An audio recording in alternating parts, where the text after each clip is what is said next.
Santa María, Madre de Dios, ruega por nosotros, pecadores, ahora y en la hora de nuestra muerte. Amén. Gloria al Padre, al Hijo y al Espíritu Santo.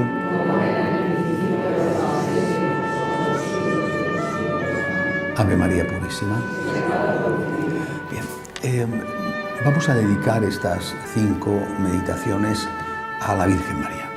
Como os decía ayer en la introducción, cada año nuestro retiro de verano sirve como inicio del curso, que este año va a estar dedicado íntegramente a conocer algo más a la Virgen para poder imitarla, es decir, conocerla no con una mera curiosidad intelectual, sino para poder parecernos a ella, que es nuestra vocación, imitar a María.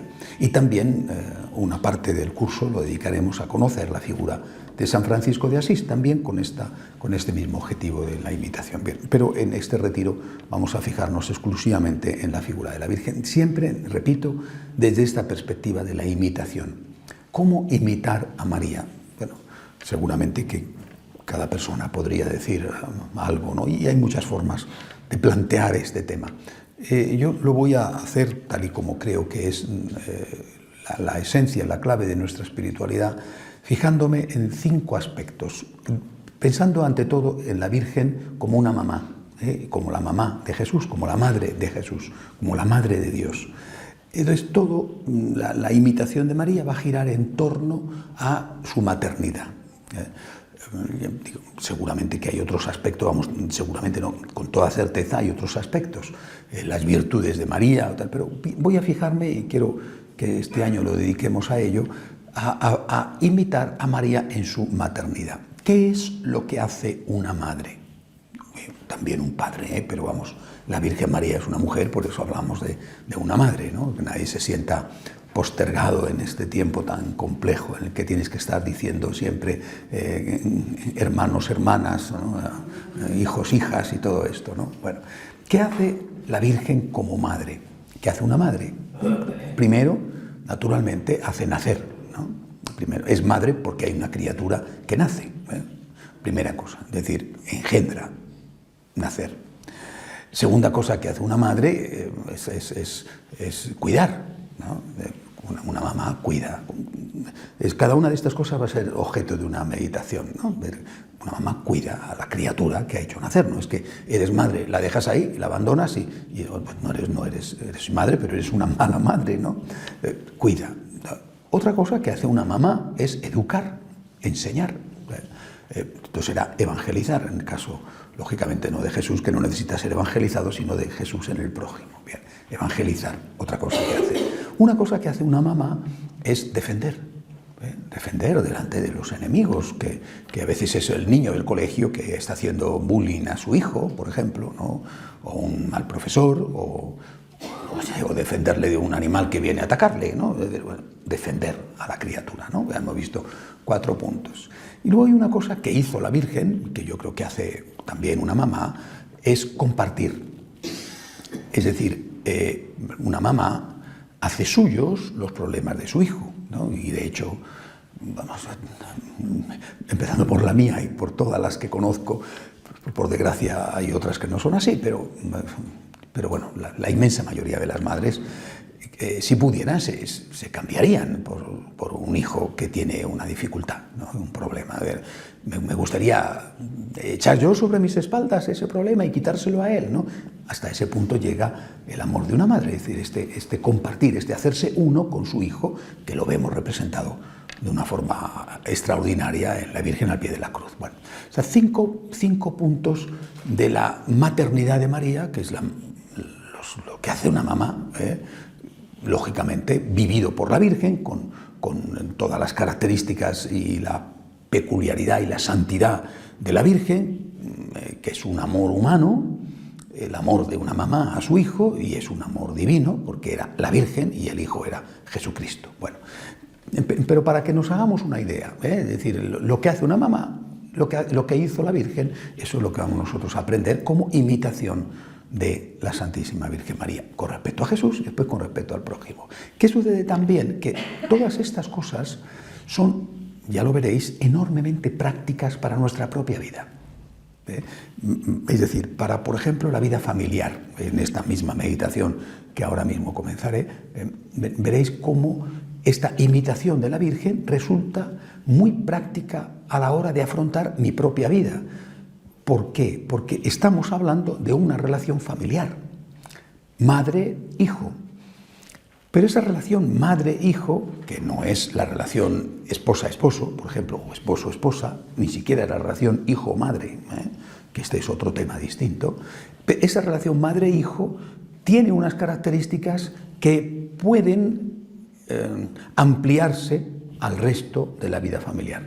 Y también, como veremos en algún punto, de la vida social, especialmente de la vida del católico en medio de una sociedad que se ha vuelto cada vez más agresiva hacia la Iglesia. Bien, lo digo esto porque creo que no es solo una meditación sobre la imitación de María, sino que se pueden convertir, confío en que sea así, en unas pautas de comportamiento para la propia vida familiar.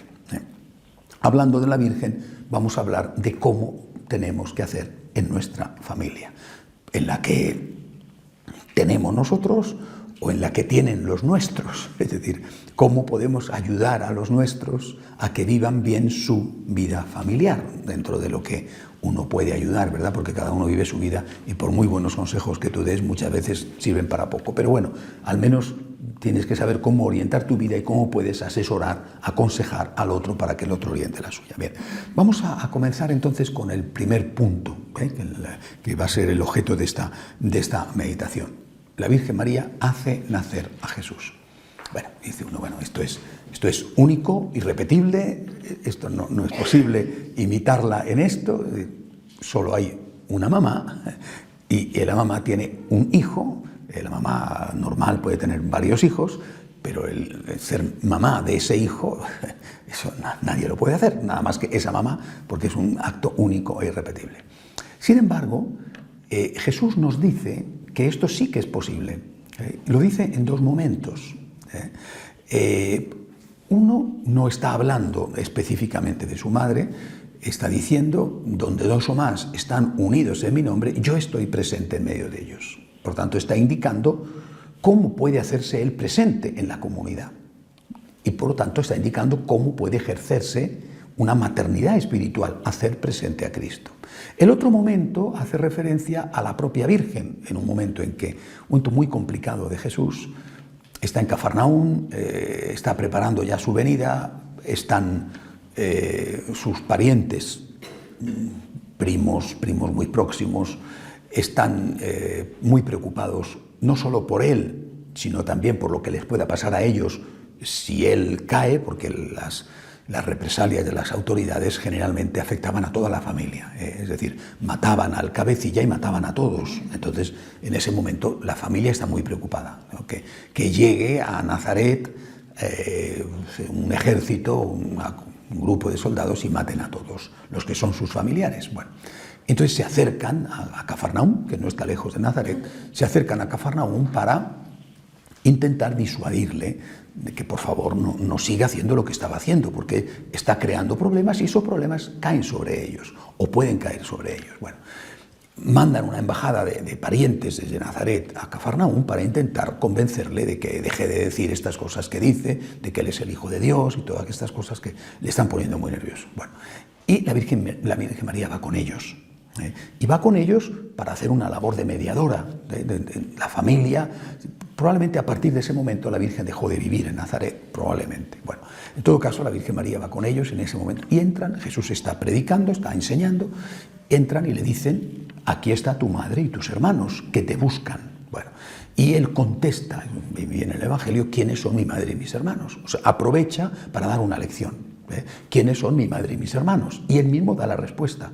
No es que él no sepa quiénes son su madre y sus hermanos, está utilizando una figura retórica, ¿no? ¿Quiénes son mi madre y mis hermanos? Y él mismo da la respuesta. Mi madre y mis hermanos son aquellos que escuchan la palabra de Dios y la llevan a la práctica, es decir, los que cumplen, viven la voluntad de Dios, escuchan la palabra, la llevan a la práctica. Bien, esto nos da una idea de cómo sí que es posible imitar a María en su maternidad. La maternidad de Jesús, por lo tanto, en el Evangelio se nos dice que es posible la imitación de María en su maternidad. Me quiero fijar especialmente en esta otra palabra de Jesús, no en ese diálogo, quiénes son mi madre y mis hermanos, sino cuando Él dice, donde dos o más están unidos en mi nombre, yo estoy en medio de ellos. Nosotros pensamos que la presencia de Cristo es la Eucaristía. Y esto, los franciscanos de María lo sabemos bien, es una de las presencias de Cristo y es la única presencia sacramental. Pero la presencia de Cristo en la Eucaristía es muy fácil de conseguir. Es muy fácil. Basta con que haya un cura, un poco de pan y unas botas de vino. Ya está. Es decir, claro, lo que no es fácil es conseguir un cura. Pero una vez que tienes el cura, es fácil de conseguir. Ya está. Ni siquiera hace falta un cura que sea sabio o que sea santo, porque la consagración no se produce en función de la santidad del cura, sino en función de su ministerio, del don que recibió. Por lo tanto, la presencia de Cristo en la Eucaristía es una presencia fácil de lograr. En cambio, esta otra presencia del Señor es muy, muy difícil. Ahora bien, si queremos imitar a María, tenemos que empezar por aquí. Y conseguir esto probablemente es lo mejor que podemos hacer para nuestras propias familias. El Señor dice, vamos a fijarnos con detalle, ¿no?, en lo que dice el Señor, donde dos o más, primera parte. Y ahí es donde nace la dificultad. Para que esté en la Eucaristía hace falta uno, el cura, que no es fácil conseguir un cura, pero una vez que lo tienes, ya está. Uno. Y son fáciles las cosas que necesitan solo a uno. Son fáciles, porque depende de uno. Y son difíciles las cosas que requieren a dos. Porque tienes que poner a dos de acuerdo. Poner a dos de acuerdo no es nada sencillo. Bueno, no es que yo tenga una visión pesimista sobre la humanidad en general y sobre las familias en particular, pero ya sabéis lo que dicen, que el pesimista es un realista bien informado, ¿no? O sea, que, bueno, en cualquier caso, efectivamente, es difícil que dos se pongan de acuerdo para algo, ahora veremos para qué. Pero esta es la primera condición, es decir, la condición no es como en el caso del sacerdote, que exista el sacerdote, que exista el pan y que exista el vino. Aquí la condición es donde dos o más están unidos. La unidad es la materia prima. Y la van a consagrar, los consagrantes de la unidad son dos, no uno solo. Es decir, el Señor no está presente donde uno es santo. Que hay una presencia de Cristo porque está en cada persona. Pero este tipo de presencia, Jesucristo la liga, la une necesariamente a dos. Lo mismo que la presencia eucarística la une necesariamente porque Él quiere a el pan, el vino y el sacerdote. En este caso la condición es dos o más unidos. Y es mucho más difícil, repito, uno con el pan, ya, con tal de que ese uno sea cura, ya está. Pero dos unidos, para que haya dos unidos, tienen que estar los dos de acuerdo. No es uno que ama, uno que hace el bien. Pensad en un hogar donde uno, él, ella, quien sea, el hijo, quien sea, ¿no? Uno decide ser santo. Bueno, nadie decide ser santo, decide querer ser santo, ¿no? ¿Verdad? Y lucha, y se esfuerza, y perdona, y tira del carro para que su familia no se rompa, y se agota, y vuelve a empezar, y es capaz de aguantar, y aguantar, y aguantar hasta el martirio. Esa persona es un santo o una santa, esa persona va a ir al cielo, su vida matrimonial ha sido una vida de cruz, de calvario, se ha agotado en ese trabajo, se ha santificado en ese trabajo, pero el Señor no ha estado allí presente. Ha estado presente en él, pero el Señor no ha estado allí presente. Es decir, lo mismo que si cualquiera de vosotros coge un pedazo de pan, aunque sea un pedazo de pan ácimo sin fermentar, ¿no? Y dice cualquiera de vosotros las palabras de la consagración, el Señor no está allí presente. Cualquiera de vosotros puede decir, tomad y comed, esto en mi cuerpo, y el Señor no está allí presente. O si un sacerdote, en vez de coger el pan, coge un bistec y dice, tomad y comed, esto en mi cuerpo, el Señor no está allí presente. Es decir, tiene que haber unas condiciones para que se produzca esta maternidad espiritual, esta presencia del Señor. Y estas condiciones son muy difíciles, estas. y a la vez son accesibles. Es decir, son difíciles porque hace falta dos que se pongan de acuerdo en este tema. No más, si son dos ya tenemos el mínimo. Si son 3, 50, más fácil, ¿no? Digo más fácil, mejor, pero como mínimo hacen falta dos que se pongan de acuerdo. Ahora veremos las condiciones que hay que cumplir. Pero para mí esta es la mayor dificultad. Y repito, cuando yo veo la vida de tantas familias, lo que yo percibo en general, y seguramente las excepciones sois todos los que estáis aquí, ¿verdad? Pero lo que yo percibo en general es que uno siempre tira del carro y el otro va montado en el carro. Es decir, que uno hace el esfuerzo y el otro se deja querer. Que uno hace todo lo que puede para que no se rompa la situación y el otro vive cómodamente abusando del que está haciendo el esfuerzo, ¿no? Y esto dura lo que dura la fuerza del que tira el carro, que llega un momento en que no puede más, se rompe. Yo he visto personas que se han roto, no ha habido malos tratos en el sentido de que no te han pegado y a lo mejor incluso ni te han insultado, pero hay otro tipo de maltrato que es el abuso permanente y esa persona ya hay un momento en que se ha desfondado, ya ha tenido que ir al psicólogo, ya ha tenido que ponerse en tratamiento porque es que simplemente no ha podido más. Bueno, esto es lo más frecuente, y de ahí la gran cantidad de rupturas matrimoniales. Y no solamente la ruptura, sino que hoy en día lo que ya no hay es uniones matrimoniales precisamente por miedo a esto, ¿no? A que hay el miedo a cuánto durará el sentimiento, es decir, cuánto durará la capacidad que tiene el otro para amar de verdad, o cuánto durará tu propia capacidad, que no solamente desconfías de la capacidad del otro, sino que terminas también por desconfiar de la tuya, de cuánto seré capaz yo de amar a esta persona. No me fío de mí y no me fío del otro, lo mejor es que no nos unamos y que esto ya desde el principio sea provisional. Bueno, esta es la situación hoy de la mayoría de los jóvenes que ya no se casan, ¿no? No es que se van a vivir juntos, es que se van a vivir juntos y no terminan en formalizar esa unión con un matrimonio, aunque sea un matrimonio civil, de cualquier tipo. Bueno, es decir, la unión requiere tales condiciones. La unidad requiere tales condiciones que no es fácil de cumplir. ¿Y por qué no es fácil de cumplir? Porque los dos tienen que hacer su parte. Y esto es lo más difícil, porque si te dijeras, el Señor está presente donde uno ama, entonces sí, porque yo sí que conozco mucha gente que ama. Pero encontrar a dos que amen es muchísimo más difícil. Primero, nadie ama lo suficiente, por más que uno piense que lo hace, nadie lo hace. Porque eres un ser humano, tienes defectos y además yo creo que nosotros los católicos hemos aprendido desde niños a ser autocríticos.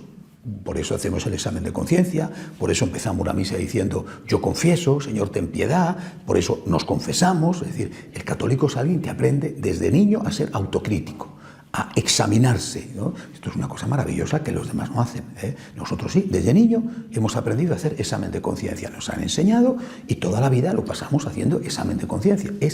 Es algo único que solo tenemos nosotros, y es maravilloso en todos los sentidos.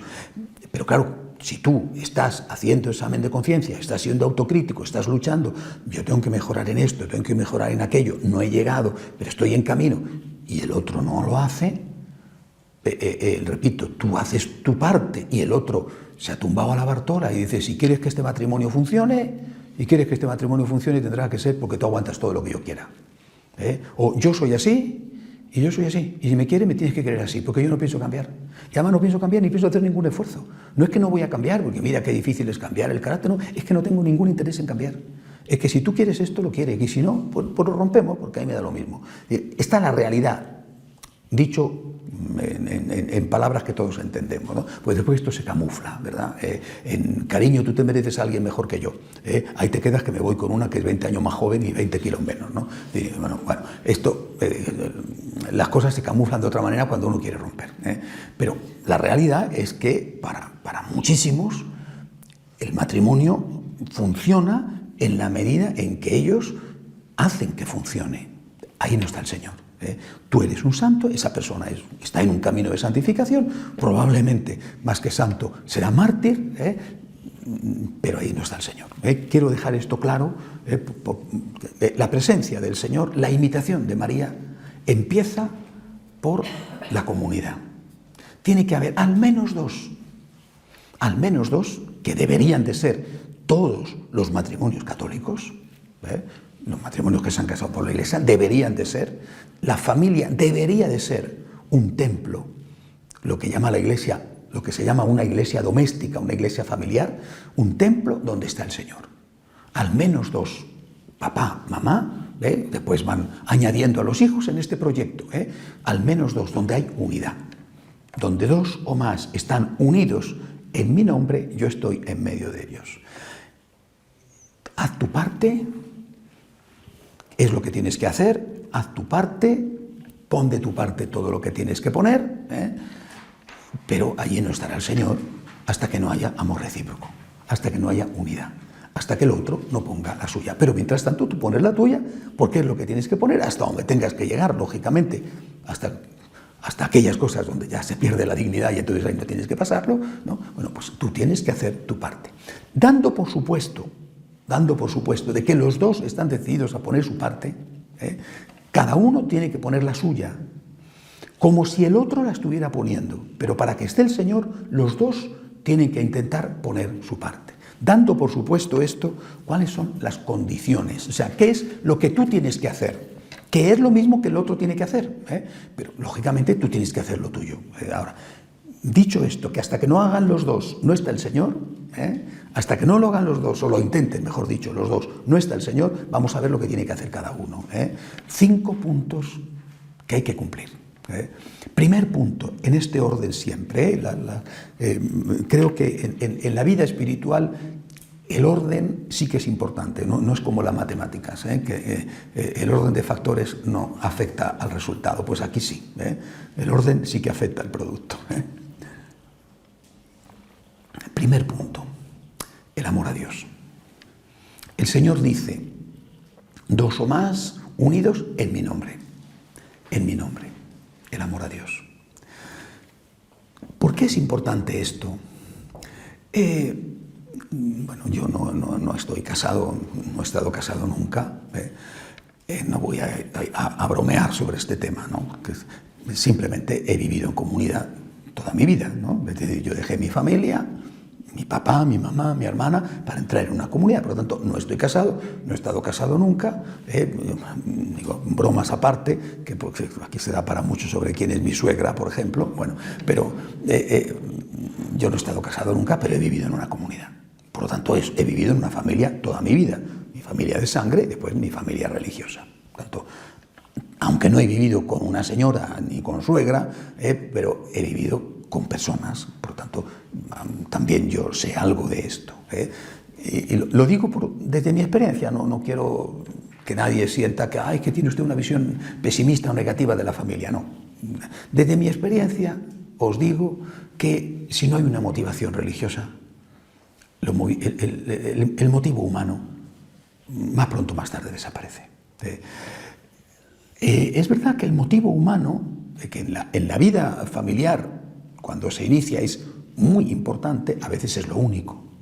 Si eres un católico no debería de ser lo único, pero a veces es lo único en la vida familiar. El motivo humano, la atracción sexual, el cariño, el afecto, es muy poderoso. Es una fuerza que Dios ha creado pensando en la supervivencia de la especie. Lo mismo que la tienen, salvando todas las distancias, obviamente, lo mismo que la tienen los animales, ¿no?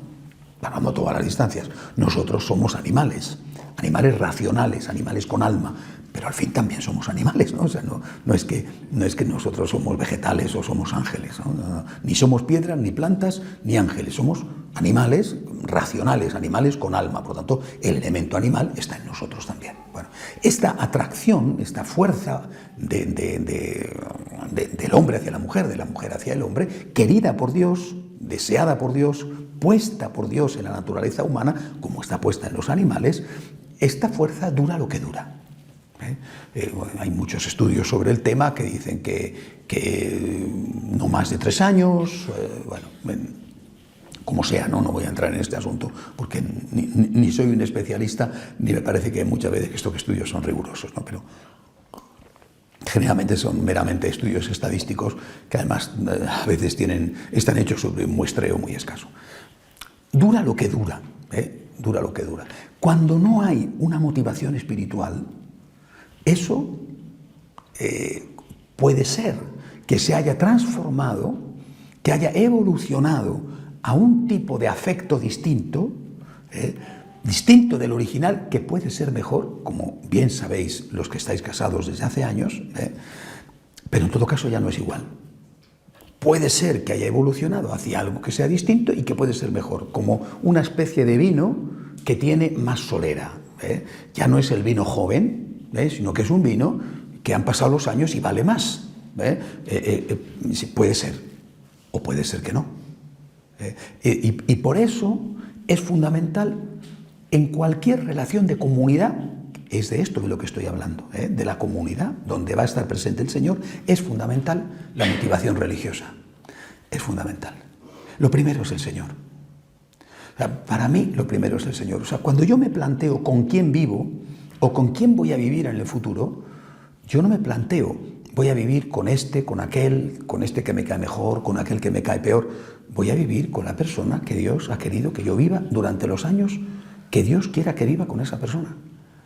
Y con esa persona, que me caerá mejor o me caerá peor, con esa persona yo tengo que intentar ser santo, tener la presencia del Señor en medio nuestro. Es decir, tengo que intentar ser feliz y hacer feliz al otro. Evidentemente esta es una situación distinta a una vida familiar, ¿no? O sea, tú eliges a la persona y la persona te elige a ti. Es distinto de una vida comunitaria. En una vida comunitaria es más evidente que la motivación espiritual es imprescindible, porque si no, ¿por qué tengo que estar yo conviviendo con este señor? A ver, que humanamente no es que me apetezca estar viviendo con este señor, ¿no? ¿Qué tal? Bueno, me gustaría más vivir con el otro, es decir, a ver, somos varios sacerdotes en la congregación y yo me llevo bien con aquel, pues yo quisiera vivir con aquel, ¿no? Y en cambio me toca vivir con este, que somos de carácter muy distinto, ¿qué tal? Y dice, bueno, tú tienes que tener una motivación religiosa. Esta motivación, que es muy evidente en el caso de la vida consagrada, y lo mismo no solo de la vida religiosa, masculina o femenina, sino también de la vida diocesana, que menor porque los diocesanos normalmente viven solos, ¿no? Cuando tienen un párroco con un coadjutor, aunque no vivan juntos, tienen que trabajar juntos. Esta es una motivación imprescindible. Y también es una motivación imprescindible para el casado, para el que tiene que vivir una vida comunidad, si quiere tener esta experiencia de la presencia del Señor en medio de ellos. Hazlo por Jesús. No os olvidéis de esto. ¿Por qué tengo que estar yo con este señor? Sí, me casé enamorada de él, me casé enamorada hace 20 años, que me casé enamorada y es que no se parece nada al hombre con el que yo me casé. Me engañó. Me llevaba rosas entonces y ahora me trae cardos, ¿no? Me decía, qué bonita estás, y ahora me dice, vaya verruga que tienes, ¿no? Me cuidaba y desde el momento que nos casamos ha dejado de cuidarme, ¿no? ¿Por qué tengo que seguir yo con este señor? ¿No? Oye, o al revés, ¿no? Con esta señora, ¿no? Es decir, recuerdo uno de aquí, el que era el electricista, que sigue, supongo, ayudando en esta zona, que ya era un chico joven, pero ya entradito en años y no se había casado, y apareció una emigrante aquí en el pueblo. Había muchos emigrantes en la época en que aquí había construcción y tal. Bueno, apareció una emigrante, yo no sé si estaba casada o no casada en su país, pero bueno, el caso es que aquí apareció y total, él se casó con ella. Y yo le preguntaba cuando venía, ¿cómo te va en el matrimonio? Y me decía, ha cambiado mucho. Ha cambiado mucho. Antes de casarnos era muy dócil, era muy amable, me decía que sí a todo. Uy, ahora ha cambiado mucho, ¿no? Decía, claro, antes de casarte era muy dócil porque quería casarse, ¿no? Y ahora la inmigrante ya se ha casado y ahora dice, ya no estamos en las mismas, ahora ya estoy casada, ya soy española y ahora vamos a ver quién manda, ¿no? Y efectivamente me decía el hombre, ha cambiado mucho. Bueno, sí, bueno, pues es que está en la vida, ¿verdad? Que ha cambiado mucho, ¿no? Y de repente yo me encuentro unida a un señor o unido a una señora que ha cambiado mucho o que no ha cambiado. o que no ha cambiado. Es decir, que es que no ha cambiado. Esta cosa que os pasa más a las señoras, que a los señores, muchísimo más, además, de esa pretensión que tienen muchas mujeres por pura soberbia, de pensar que los vais a cambiar. Jamás a un hombre se nos pasa por la cabeza pensar que vamos a cambiar a una mujer, porque sabemos que eso es imposible. Ni lo intentamos. Es que ni se intenta. Un hombre dice, yo cambiar a una señora, ¿no? En cambio, las señoras muchas veces pensáis que vais a cambiar a los maridos. Es un gravísimo error. Es imposible. No, pero pensáis que lo conseguís. Yo lo he oído muchas veces. A este le doy yo la vuelta como un calcetín. Esta frase la he escuchado un montón de veces, ¿no? Pura soberbia, pura soberbia. No le das la vuelta como un calcetín. No te cases con él, que no le vas a cambiar. Te piensas que ahora tiene mal carácter, pero cuando se case conmigo, uy, ya verás tú cómo va a ser de cariñoso. Si ahora tiene mal carácter, cuando se case contigo será peor, ¿no? No va a cambiar de carácter. Es decir, ahora siempre tengo que ceder yo, pero cuando se case conmigo, cuando se case contigo, probablemente tendrás que seguir cediendo tú, ¿no? Bueno, si tú no introduces en tu relación al Señor, no hay nada que hacer. Lo digo sinceramente. Y lo he escuchado de muchas familias que están luchando con éxito por su vida matrimonial, que poner al Señor en medio de la familia significa, en primer lugar, hacer una opción por Cristo, por ti, Jesús. Yo llevo esto por ti. Y llevo esto por ti, y llevo esto por ti significa que me apetecería salir corriendo, que no aguanto más, pero estoy aquí por ti. Estoy aquí por ti, es por ti que yo estoy aquí, y hablo de mí en la vida religiosa y hablo de vosotros en la vida matrimonial. Primera cosa, por lo tanto, la unión con Cristo y el amor a Cristo. Es 2 o más unidos en mi nombre, por ti, Jesús. Esto lo hago por ti. Y por ti voy a hacer todo lo demás, pero si no lo hago por ti, yo esto no lo hago. Es decir, llega un punto que a lo mejor alguno de vosotros es excepcional, ¿verdad? Pero llega un punto en que para la mayoría, si no se hace con Cristo y por Cristo, eso no se sostiene. No, es que lo hago por los hijos. Pues llega un momento en que los hijos ya han crecido y ya dicen, mira, ya no puedo más y hasta aquí hemos llegado, ¿no? Porque ya lo que me queda de vida, quiero ser feliz porque vivo en un auténtico infierno, ¿no? Bueno, pues hay que introducir al Señor continuamente en tus motivaciones. Por ti, Jesús. Primer punto esencial en este orden, primer punto para que el Señor esté presente en medio nuestro. Mete a Cristo en tus motivaciones a la hora de plantearte una relación con alguien. Sobre todo si esa relación tiene que ser una relación de cara a conseguir la unidad, es decir, una relación donde haya amor. Segundo punto. El Señor dice que tiene que haber unidad. Bueno, para que haya unidad tiene que haber amor al prójimo, ¿no? Es por ti, Jesús, pero también por amor al prójimo. Y el propio Cristo nos dice cómo tenemos que amar al prójimo. Hay los 3 pasos de amor al prójimo que hay que practicar siempre, también por orden. Tú, por Cristo, quieres imitar a la Virgen, quieres tener al Señor presente en tu comunidad, tu familia, por ejemplo, y yo tengo que hacerlo por el Señor, pero tengo que amar a esta persona. ¿Cómo voy a amar a esa persona o a esas personas? El Señor nos ha dicho que hay un camino, un itinerario, que hay que seguirlo por orden. Primero, no hagas el mal. Primero, no hagas el mal. No le hagas al otro lo que no te gustaría que te hicieran a ti. Oye, es el punto de partida. Yo tengo que crear unidad, tengo que amar, quiero amar, el otro tiene que hacer lo mismo, repito, porque si no tú te santificas, pero el Señor no está, porque no se dan las condiciones, pero yo tengo que hacer mi parte. ¿Por dónde empiezo? No hacer el mal. No le hagas al otro lo que no te gustaría que te hicieran a ti. Empieza por ahí. Empieza trabajando esto. En tu relación de pareja, en tu relación de padre-hijo, hijo-padre, con tu suegra, es decir, en ese ambiente donde debería de estar el Señor, empieza por hacer este punto de partida. No hagas lo que no te gustaría que te hicieran a ti. Primer punto. Segundo paso, bueno, ya hemos hecho algo, no hagas el mal. No hagas el mal. Tú sabes lo que es no hacer el mal. ¿A ti te gustaría que hicieran esto contigo? No lo hagas. ¿Verdad que no te gustaría que andaran hablando mal de ti? No lo hagas. ¿A ti te gustaría que tu mujer te engañara? ¿A que no te gustaría que tu mujer te engañara? No engañes tú. ¿A ti te gustaría que tu mujer te pegara? No la pegues tú, ¿no? Es decir, no hagas el mal. Punto primero. Segundo, haz el bien. No hagas lo que no te gustaría, haz lo que te gustaría.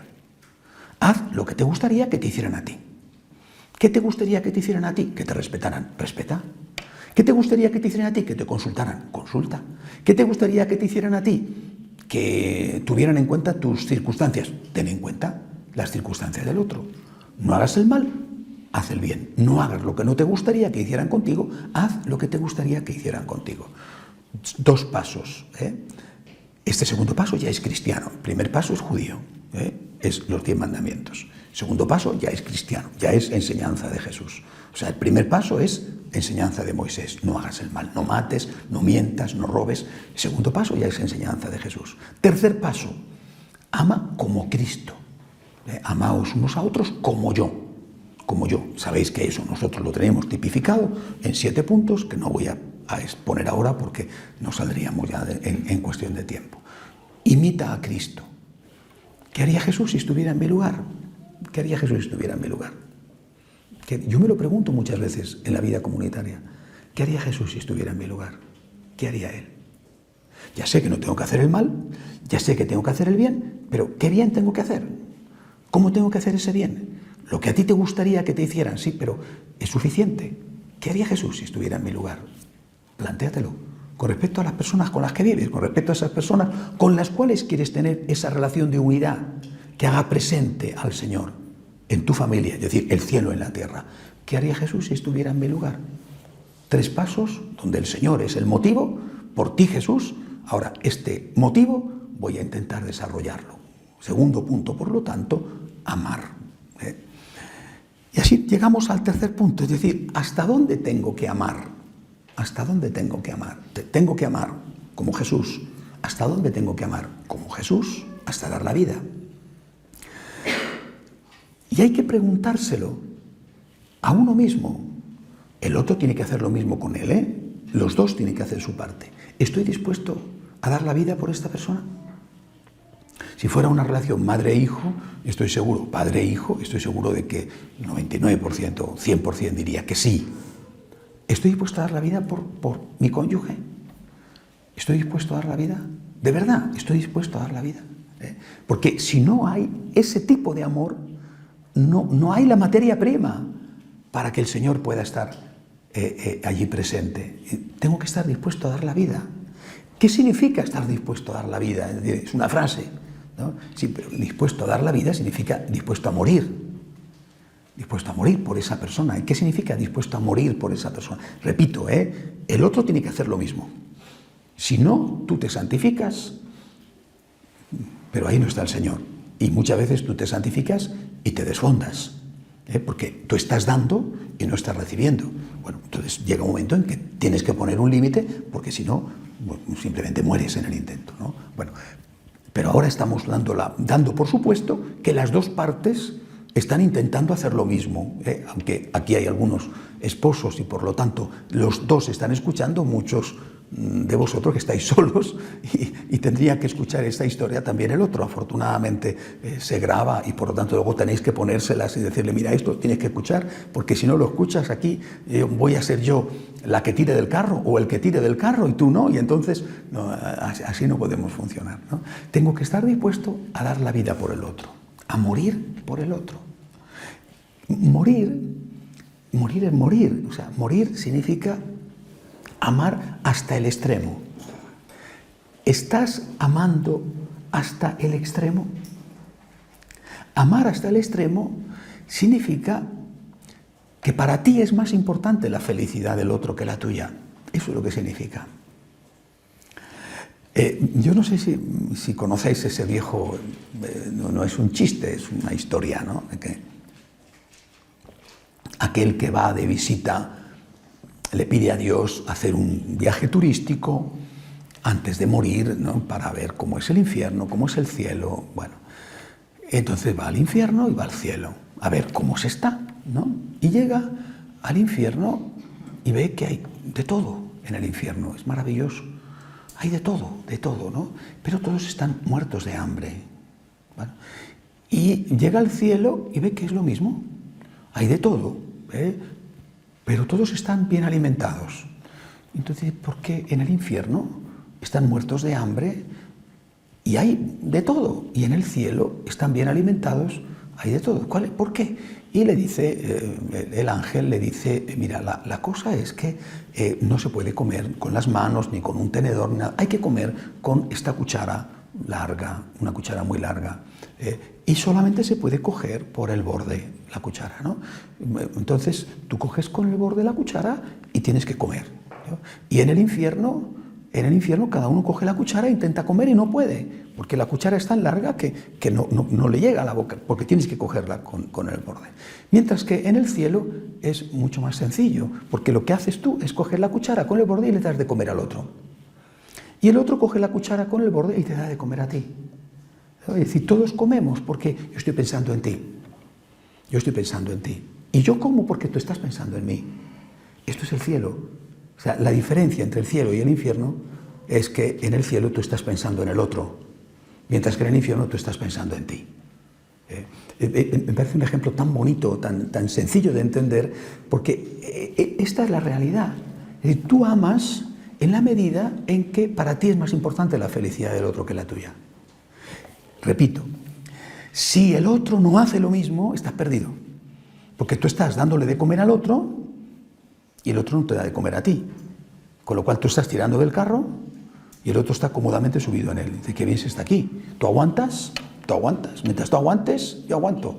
Te engaño todas las veces que quiero y hasta vengo a casa con la otra, ¿no? Y te pido a ti que le lave la ropa, ¿no? Mientras tú aguantes, yo aguanto, porque yo estoy cómodamente así, no tengo ni que divorciarme ni nada.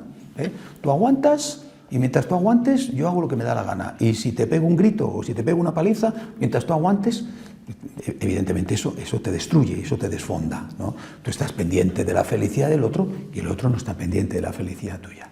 Repito una vez más, la reciprocidad es la base de la presencia del Señor, pero la reciprocidad se basa en que cada uno haga su parte. Tú tienes que hacer la tuya. Tú estás dispuesto a amar a tu cónyuge, los miembros de tu familia, tu papá o tu hijo, pensando más en su felicidad que en la propia tuya. ¿Es para ti más importante que el otro sea feliz que serlo tú? ¿Tu felicidad consiste en la felicidad del otro? Los padres sabéis que es así. Es decir, vuestra felicidad es ver a vuestros hijos felices. Ese es el tipo de amor puro, ese es el tipo de amor de María, ¿verdad? Pero este tipo de amor es el que se nos pide en la comunidad. ¿A mí qué me importa? Que esta persona sea feliz. Y a esa persona, ¿qué tiene que importarle? Que yo sea feliz. ¿Quién cuida de mí? Él. ¿Quién cuida de él? Yo. Yo tengo que cuidar de ti, pero tú tienes que cuidar de mí. Nunca será perfecto. Quizá tenga la sensación de que das más de lo que recibes. Otras veces no, Otras veces eres consciente de que recibes más de lo que das. Bueno, pero al menos tienes que tener la impresión de que el otro hace lo que puede, ¿no? De que el otro que no te da lo que necesitas, o que tú das más, pero también está haciendo algo, ¿no? Es decir, lo terrible es cuando tienes la sensación real, además, de que el otro no está haciendo absolutamente nada. Bueno, entonces el Señor no está. Pero cuando uno piensa en lo que tiene que ser una comunidad ideal, donde el Señor esté allí, se piensa en este punto. Yo tengo que estar dispuesto a dar la vida por el otro. Dar la vida implica también abrazar la cruz, aceptar al otro como el otro es, cuidarle, sacrificarme por él, pidiéndole al otro que haga lo mismo, porque si no llega un punto en que yo no puedo más. Y también muchas veces a lo mejor hay que decirlo, antes de que sea demasiado tarde. Tienes que decirlo, tienes que hablar, no gritar. Tienes que decirle, mira, las cosas no están funcionando, yo estoy muy cansada o estoy muy cansado, hago lo que puedo, sé que no soy perfecto, pero hago lo que puedo y no me siento bien, ¿no? Yo creo que yo te pido que, por favor, hagas tú también algo más, porque así no podemos seguir, yo me estoy desfondando, tienes que hablarlo. Antes de hacer una comunicación que llega por abogado de su mujer quiere separarse de usted, háblalo, ¿no? Pero por parte tuya tiene que estar el deseo de amar al otro por encima del amor a ti. buscar la felicidad del otro antes que la tuya. Usando este ejemplo, coges la cuchara para darle de comer a él y tú comes porque él coge la cuchara y te da de comer a ti. Bien. Cuarto punto, siempre en orden, en orden. Hasta ahora hemos visto cómo hay que amar, los 3 pasos del amor, ¿verdad? Después que ese amor tiene que llegar hasta el extremo de dar la vida, abrazar la cruz, aceptar que el otro tiene limitaciones, amar esas limitaciones, el otro tiene que intentar tener menos limitaciones, el otro tiene que abrazar tus limitaciones y tú tienes que intentar tener menos límites, es decir, menos pecados. Bueno, siguiente punto. Llegado a este momento hay que plantear necesariamente el perdón. No puede estar el Señor presente en medio de una comunidad si no hay perdón. Porque somos seres humanos. Los seres humanos somos pecadores. Hay 2 tipos, hay solo un tipo de pecado, pero digamos hay cosas que a lo mejor no son pecado, pero son cosas que hacen sufrir al otro, porque están ligados con el carácter. Y luego viene el pecado, que es cuando el carácter se hace consciente, es decir, se hace de forma consciente y no siquiera se lucha. Pero aunque fuera un santo, la persona con la que vives tiene un carácter, tiene una manera de ser, tiene limitaciones. Lo mismo que tú. Te pisa y tú pisas. Y hay días en que has sido tú quien has metido la pata y hay días en que ha sido el otro. No se puede plantear la vida comunitaria, sea de familia, sea de congregación religiosa, no se puede plantear sin el perdón. En el doble sentido. El perdón que va y el perdón que viene. El perdón que se da y el perdón que se recibe. El perdón que se da y el perdón que se pide. Es algo sanísimo. Es sanísimo, no me refiero a que sea sanísimo pecar, digo que es sanísimo perdonar. Por eso el Señor insiste tanto en la necesidad del perdón y lo ha ligado al perdón que recibimos de Dios. Perdóname como yo perdono. Perdóname, Señor, mis pecados como yo perdono a los que me han ofendido. Lo decimos en el Padre Nuestro, ¿no? Perdónanos nuestras deudas como nosotros perdonamos a nuestros deudores. Porque el Señor sabe que pecamos. A veces no es un pecado propiamente dicho, repito, es el carácter. Es que eso no es un pecado, es que eres así, no es que eres nervioso. Es que eres nervioso, ¿no? Y ya está, es que no, que un pecado es que eres nervioso, ya está, eres nervioso, ¿no? Oye, eres nervioso y además a lo mejor estás nervioso, que son cosas distintas, puedes no ser nervioso y estar una temporada nervioso, o puedes ser nervioso y luego además estar añadidamente nervioso, ¿no? Pues porque vamos a ver, si tú eres un taxista, estás todo el día en el taxis, con lo difícil que es el tráfico, pues llegas a tu casa y llegas atacado de los nervios, ¿no? Si tú eres una mamá que tiene niños pequeños, pues es que es imposible ser una mamá con niños pequeños y no estar de los nervios, porque los niños son muy difíciles. O sea, bueno, la vida es difícil, también estar en el trabajo con un jefe es difícil, pero estar con niños pequeños es una cosa agotadora, Y pretender que tu mujer, que ha estado todo el día con los niños, que es horriblemente complicado en algunos momentos, ¿no? Porque en cuanto te descuidas, el niño te ha hecho un desastre, o se ha hecho a sí mismo un desastre, ¿no? Tienes que estar con los nervios en tensión y después de pretender que hagas así un clic como el que da un interruptor y que eso desaparezca, es no considerar que tiene delante de ti a un ser humano. Bueno, aparte después de que cada uno es como es, ¿no? Es decir, personas, por ejemplo, en mi caso, que somos muy nerviosos, pues imagínate si encima le echa leña al fuego, pues ya te digo lo que arde, ¿no? Y bueno, otras personas son más tranquilas. Bueno, en la vida siempre hay 2 tipos de personas y solo 2 tipos de personas, los que ponen nerviosos y los que se ponen nerviosos, Es decir, que normalmente el que se pone nervioso suele tener al lado una persona que le pone nervioso, es decir, que cada uno tiene su parte, Bueno, pues con pecado o sin pecado, por el carácter o por defectos, tienes que pedir perdón y tienes también necesidad de perdonar, porque un día eres tú y otro día es el otro.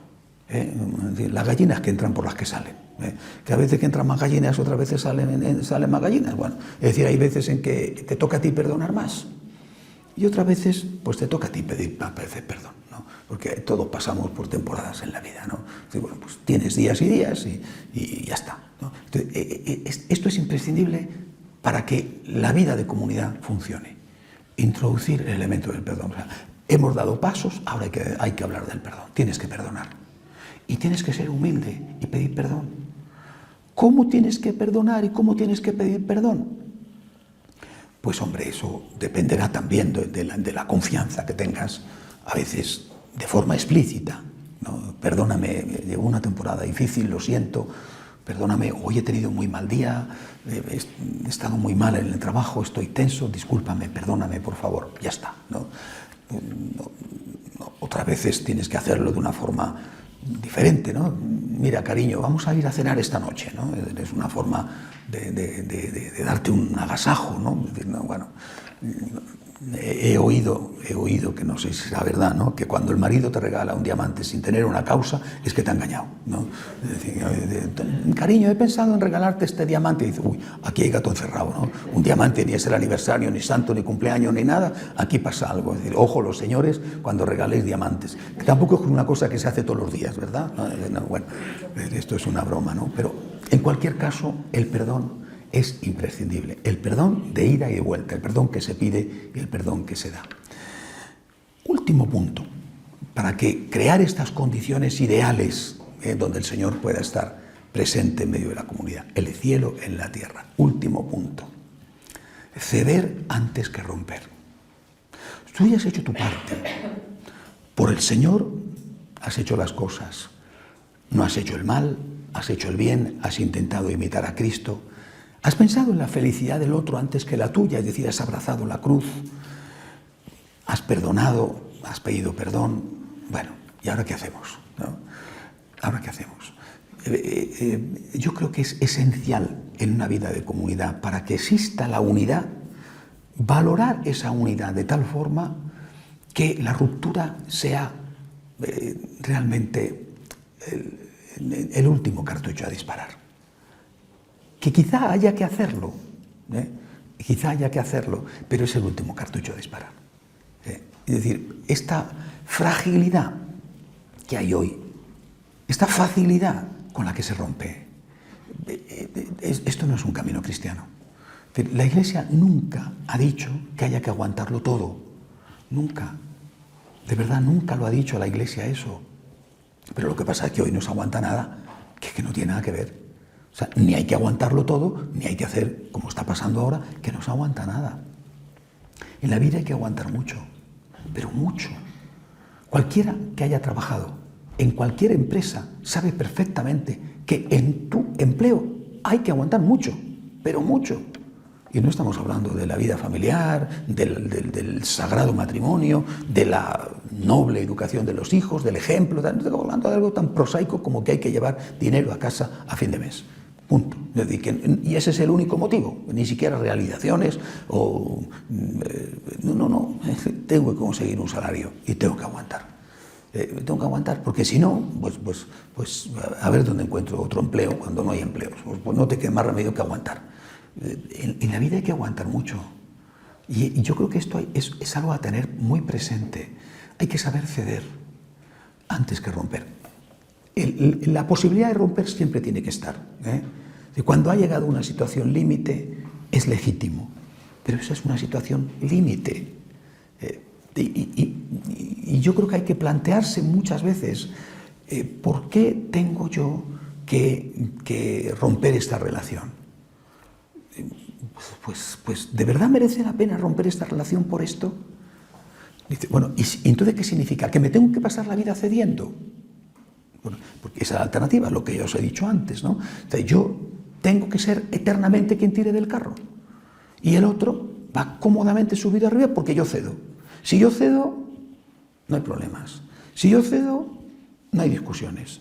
Si yo soy sibuana, o lo que tú quieras, cariño, entonces no hay problemas, ¿no? Y vivo en medio del temor, a veces del terror, ¿no? Vivo con miedo porque en cuanto yo intente decir algo ya la tenemos liada. Ya la tenemos liada, ya empiezan a volar los platos o a volar los insultos.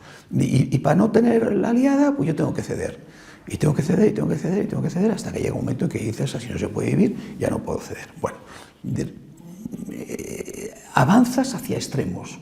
Llega un momento en que dices, ya no puedo más. ¿no? Me he agotado y no puedo más, es que no puedo más, es que estoy enfermo o enferma, no, es que yo no puedo seguir así. Lo siento, pero ya no puedo más. He logrado, he intentado, lo he procurado, quizá no he hecho las cosas perfectamente, pero yo no puedo más. Vale, muy bien. Hasta ese momento, haz tu parte, por ti que no quede. O sea, creo que tenemos que tener delante el recorrido. Es decir, la posibilidad de romper efectivamente tiene que estar porque hemos llegado a una situación límite. Hay situaciones en que no se debe seguir. Por ejemplo, los casos de malos tratos. El marido que pega a su mujer. No, la Iglesia jamás ha dicho que eso hay que aguantarlo. Bueno, no son los casos frecuentes, gracias a Dios, pero por desgracia existen, ¿verdad? A veces llegando a la muerte incluso, ¿no? Bueno, pero esos casos no son tan frecuentes, ¿no? Pero hay otra forma de agotamiento y de maltrato. Bueno, tú haz tu parte, aprende a ceder hasta que tú veas que ya está en juego tu dignidad y en ese momento tienes que decir, ya no puedo más. Lanza advertencias, no le digas de la noche a la mañana, mira, esto se ha acabado, ¿no? Dice, oye, me lo podías haber dicho antes. Bueno, quizá puede contestar, tenías que haber dado cuenta antes, pero bueno, en cualquier caso, tú lanza advertencias. Mira, yo me estoy cansado, yo no puedo más, no puedo más, que estoy en una situación en que me estoy agotando, ¿qué tal? ¿No? Bueno, lanza advertencias, porque el otro quizá lo necesita, saberlo, ¿no? Es decir, que no se da cuenta y es muy cómodo no darse cuenta. Bueno, pero llega un momento en que tienes que quizás romper. Hasta ese momento hay muchísimo recorrido. O sea, hay que aprender a ceder. ¿En qué? En lo que no es esencial. Y no ceder nunca en lo que es esencial. ¿Qué cosas son esenciales?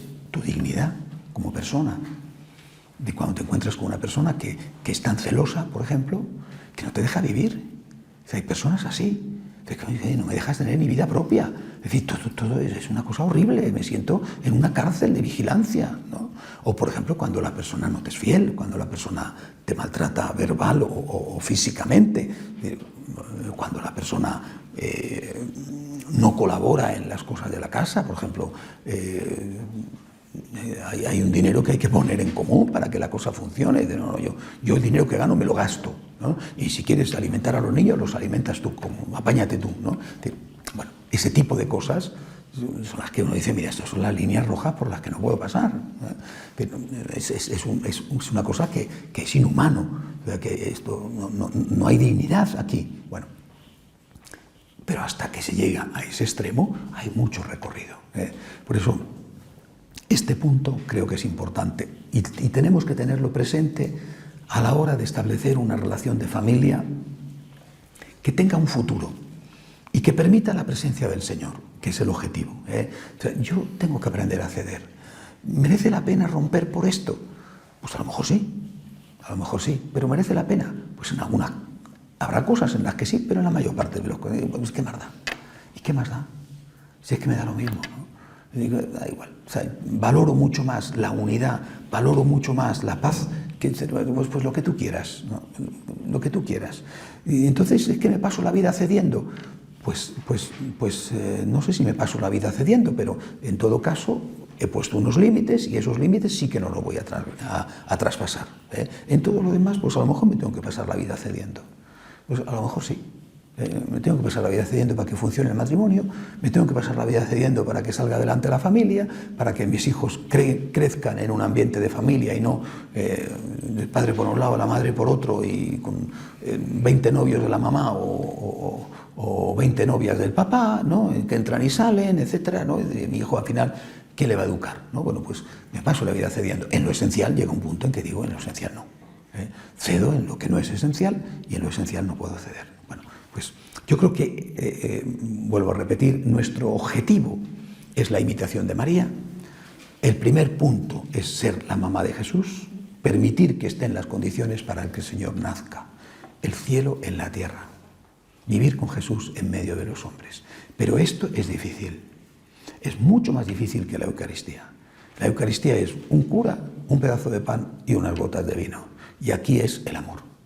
Es mucho más difícil. El amor de dos, porque si fuera el amor de uno, el amor de dos. Tú tienes que hacer tu parte, el otro la suya. Tú tienes que alimentar al otro, el otro tiene que alimentarte a ti. Tú tienes que sostenerle, el otro a ti. Tú tienes que perdonarle, el otro a ti. Tú tienes que pensar que la vida del otro y su felicidad es más importante que la tuya, el otro tiene que pensar lo mismo contigo. Ahí es donde está la dificultad. Pero bueno, tú haz tu parte. Por ti, que no quede. Haz tu parte. Señor, yo quiero que tú estés en medio nuestro, yo quiero que tú estés en el centro de nuestro hogar, yo quiero invitar a la Virgen y quiero realmente vivir contigo, quiero que mi familia sea tu hogar, el sitio donde tú estás, el cielo en la tierra, tengo que poner mi parte. Y decirle al otro que a ser posible que intente también él poner la suya. Cuando esto se consigue, aunque nunca es perfecto por parte de ninguno de los dos, quizá uno sea más perfecto que el otro, pero bueno, todos tenemos. Cuando esto se intenta y se consigue, realmente el Señor está presente en medio de los discípulos. Estamos imitando a María.